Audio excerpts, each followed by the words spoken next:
Ցույց է, որ մեր երկրում որևէ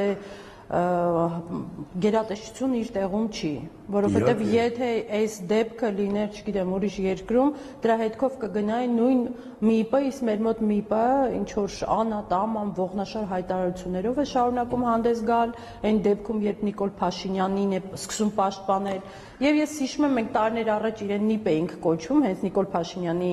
իրավունքների պաշտպան, ես կարծում եմ ոչինչ չի փոխվել, մեր երկրում որևէ ինստիտուտ իր տեղում չէ։ Բոլորի ղեկավարը, դիրիժորը Նիկոլ Փաշինյանը դրա համար այսօր իրենք, բայց լավ, ինչ անենք, որ այս փակուղուց դուրս գանք։ Լավ, ես ուրիշ բան ձեզ ասեմ։ Տեսեք, ինքը մենակ Անդրանիկ Թևանյանի հասցեին այդ ստոր մեղադրանքը չի հնչեցրել։ Հնչեցրել է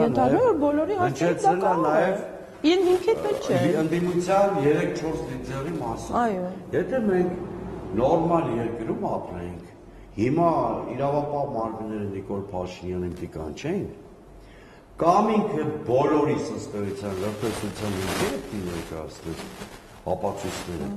եւ մեր նկատմամբ ասենք քննչական գործողություններ լինեին, կամ պիտի սուտ մատնության հոդված դրվեր Նիկոլ Փաշինյանի վրա, ծանր զրպարտություն է դուրս տվել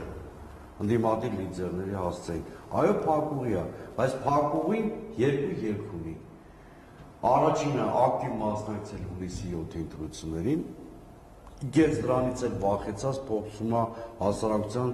ակտիվության մակարդակը նվազեցնել։ Հենց այդ նպատակով անում։ Եվ երկրորդը պատրաստ լինել ակտիվ փողոցի, եթե իշխանությունները կգնան այլանդակությունների։ Այս այլանդակությունները կշարունակվեն, որովհետև եթե այս փուլում նման այլանդակության ականատեսնեք, պատկերացնում եք ինչ է լինելու վերջի օրերին կամ ընտրությունների օրը։ Այսինքն բանաձևը շատ պարզ է։ Այդ ես միջև Քարոզ Արշավն եմ ասել, միջև այս ամեն ինչի պաշտոնական մեկնարկն եմ ասել։ Ընտրություններ գումարած փողոց, այս միքսն է, այս բանաձևն է հաղթելու Նիկոլ Փաշինյանի։ Ինքը պիտի մանևրի բոլոր հնարավորություններից զրկվի։ Այդ դեպքում ոչ մի Վենս, ոչ մի Մակրոն, ոչ մի Կայակալաս իրեն չի կարող փրկել, ոչ էլ իր սիրելի պատրոնը Իլհամ Ալիևը։ Հələ տեսեք ինչ խոսույթ է զարգացնում։ Ասում է, ձեզ թվում է Հայաստանում միշտ 90% հայերեն ապրեն։ Այլավել ոնց լեգիտիմացնի հասարակության ադապտացնի այն վիճակին, որ պետք է ադրբեջանցիներ գան Հայաստան։ Ո՞վ նախապատրաստ։ Բարձա չէ չանում։ Ու դու ոչ մի այսպես կոչված անաչափ քաղաքագետ դրանից բուսնում են, չէ՞։ Դենց իբր անաչառ են, դենց բոլորին դենց նույնական գնահատականներ են տալի, բան։ Դու ոչ մի անաչափ քաղաքագետ պրոպագանդիստ չփորձի, հա, հեքիաթներ պատմել, որ Նիկոլ Փաշինյանը պատմական էքսկուրս է անում։ Բա որ պատմական էքսկուրս է անում էր։ Չուզեց հիշել,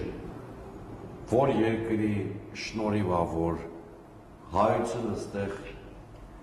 մեծամասնություն է կազմել, ոնց դարձանք սուբյեկտություն։ Թե դարձան ձեռ չէր տալիս։ Ձեռ չի տալի։ Եթե հիշում եք, ինքը հայոց ցեղասպանության մասից էլ հարաբերս չգիտի։ Բայց հայոց ցեղասպանության մասին էլ մի քանի տարի առաջ ասեց, որ դեռ պետք է հասկանալ ինչ է։ Ինքը ընդհանրապես պատմություն չունի։ Թեզերը բերում դնում են դեմը, այդ թեզերի մեծ մասն էլ մշակում է Բաքվում։ Դնում են դեմը ինքը այդ թեզեր առանց հասկանալու շատ դեպքերում էլ հասկանալու եւ նեյգաբար մեր քաղաքակրթական ազգային պետական արժեքների դեմ խոսել։